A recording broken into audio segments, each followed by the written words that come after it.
Düşəcəm yadına bir yaz səhəri, bənövşə açanda yaxtaracaqsan.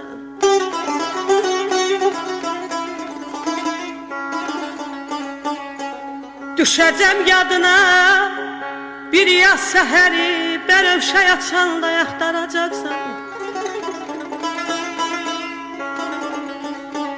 Gizlədərək səni boğan qəhəri, məni öz içində yaxtaracaqsan.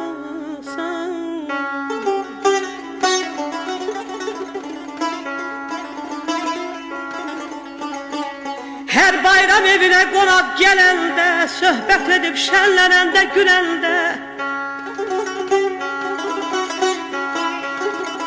məni xatırlayıb yada salanda, süfrəni açanda axtaracaqsan.